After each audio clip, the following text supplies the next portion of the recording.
film, it is the wizard himself. Please welcome Daniel Radcliffe!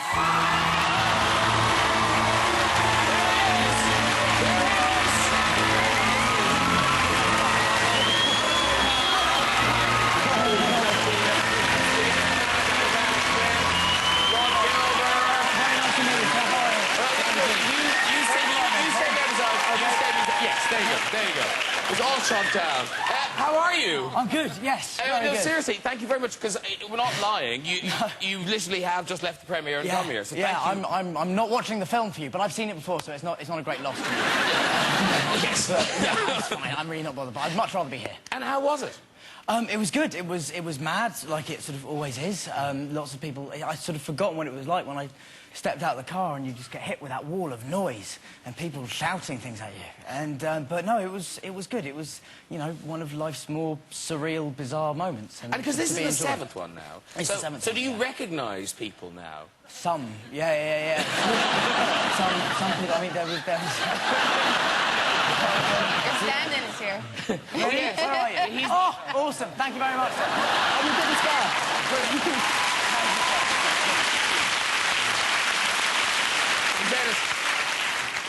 He hasn't been a great guest. Because it is global, because you go all over the world, I mean, where is the reaction the most extreme? Without any hesitation, Japan. Yeah. There is the maddest. And they said, I also got a gift once from a Japanese fan that was, it was a large rubber ear. And I didn't understand that. I thought, you know, they were implying my ears were too small. I do have quite small ears. And then I... You're lovely. Thank you. I was just marvelling here the whole day. Oh, my God, these ears are beautiful. And I went and, yeah, I was saying about this bizarre ear that I'd received in interviews, and then I said this in a press conference in Japan, that I got this ear, and the whole place just cracked up. It was just some great Japanese joke that I hadn't been let in on, that they were finding there. The ear. Yeah. It was sent to me with an explanation of how you were supposed to use it, which is that, you know, I don't know, you're at a formal occasion, you have dinner guests, and you fold up the ear into quarters, and you have it in your hand, and you go, oh, there's something wrong with my ear. Oh, it's a massive ear. And that is and then they all, yeah, well, you're laughing, so clearly it's quite good. Lovely. Oh, that's lovely. You should have them in Christmas crackers, and you learn origami, because you got to... Maybe that was the point. By the way, talking of Harry Potter fans, Rod Gilbert, so geeked. Oh, really? You could ask him anything. Bring it on. And he will know. Honestly, he's a bit of a nerd. He's a bit of a nerd. The thing is, I'm so crap at knowing about stuff about Harry Potter. I don't watch them. After I've done them, I see them once at the premiere, and then I don't ever see them again. So I have a very dim recollection of all of it. I could give you a good run for your money. You've seen them. I went to see the new movie. They were very kindly let me see it, and it is fantastic. Thank you. No, it's really good. But it is. I mean, this sounds what a big girl I'm at, but it was quite frightening. Good.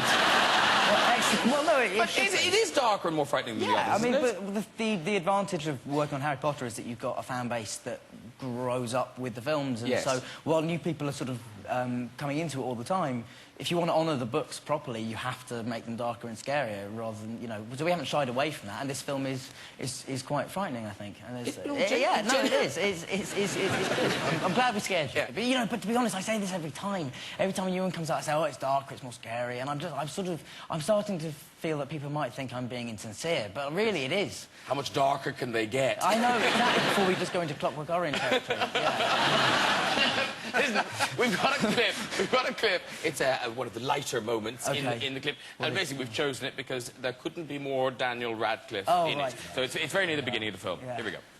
Everyone here is of age, Potter. Fair warning. Tastes like goblin piss. I have lots of experiences with that, dear Maddo. Just trying to diffuse the tension.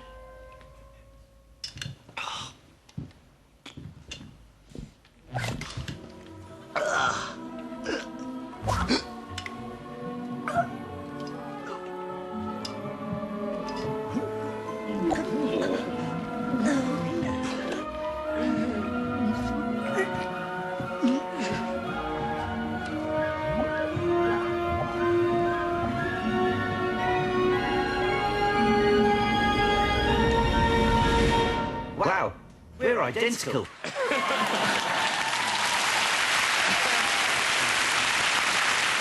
So, is it 10 years? Yes. 10 years. It is such a long time. When I was 11. You started. You were 11. Yes. And we've got the pic Oh, there. great. Oh, look. Wow. That's mad, isn't it? Yeah. And your parents look young as well.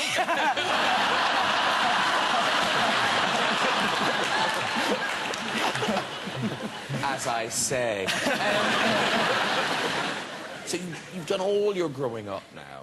It's Yes. But it's like all your embarrassing teenage years have been in these huge blockbuster movies, and to go through puberty and everything in that kind of it was a very small world. Yeah. Was it? Well, you know, I think it's actually... I was in a bit of an advantage because being on a film set, most of the people that are around you are much older and have been through puberty. Whereas at school, you're just surrounded by other people who are equally spotty and depressed. So I was kind of... I think I had some quite balanced people around me, so I was quite lucky in that respect. And you got 40-odd million. You're fine. The spot, really. People will see past it. The big picture. Because did you go to school ever again once you got it? Yes, I did. I went back for exams and I went back Just for... to do this. Drive-bys.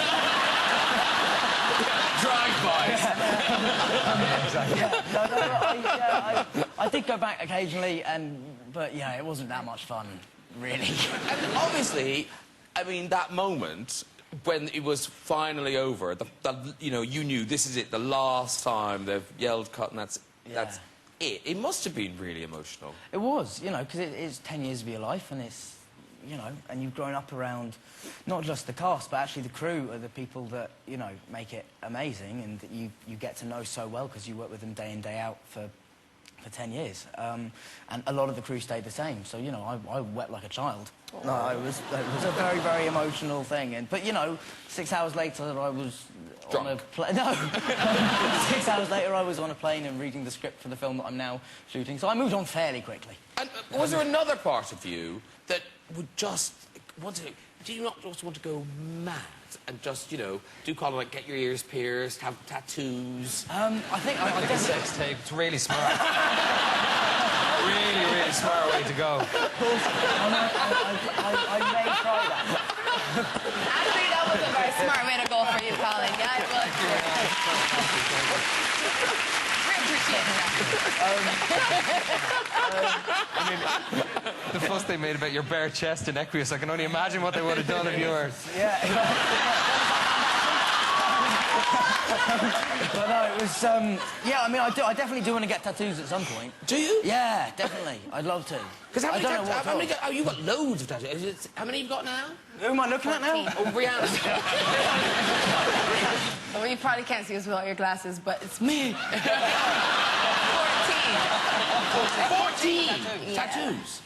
Wow. I mean, you can see there's one under the strap there. There's one here. Oh, my God. There's one here. There's one on my hand. There's two on my fingers. There's one on my foot. And then the beauty therapist covered the... Here. And then the rest. You could probably fit 5 or 6 on you. Can't. Leave him alone. He's just got wizard envy. Now, listen, Rihanna's going to sing in a moment. But before Rihanna does, you... I said something I really regret saying, somebody backstage who's told you about this. Yes. And I kind of immediately... Well, you don't have to do it. No, I will. I'll hit you with a Because stick I'm if you now don't. like, OK, fine. So this is your party trick? Sort Yeah. of. OK. It's very long. Basically, just give a big shout if you know who Tom Lehrer is. Yes. Yes, no, over there. Yes, they couldn't be more excited. OK, so Tom Lehrer, in my opinion, is the cleverest and funniest man of the 20th century, and he's kind of my hero. And he wrote a song called The Elements, because he was a scientist, and it's the name of every element in the periodic table. And that's my party piece. It's quite long, so do stop me if you just get bored. OK. But I will. This kept me up last night. I was so nervous about doing this. Oh, do I feel bad now? No. OK, so... There's antimony, arsenic, aluminum, selenium, and hydrogen, and oxygen, and nitrogen, and uranium, and nickel, neodymium, neptunium, germanium, and iron, americium, ruthenium, uranium, europium, zirconium, lutetium, vanadium, and anthium, and osmium, and acetine, and radium, and golden protactinium, and indium, and gallium, and iodine, and thorium, and thulium, and thallium. There's yttrium, and terbium, actinium, rubidium, and boron, gadolinium, and opium, and iridium, and strontium, and silicon, silver, and barium, bismuth, bromine, lithium, beryllium, and barium. And let's start the next verse. There's holmium and helium. There's holmium and helium and appium and erbium, phosphorus and francine and fluorine and terbium, and manganese and mercury, molybdenum, magnesium, dysprosium and scandium and cerium and cesium. There's lead, praseodymium, platinum, plutonium, palladium, promethium, potassium, polonium, and tantalum, technetium, titanium, tellurium, and cadmium, and calcium, chromium, and curium.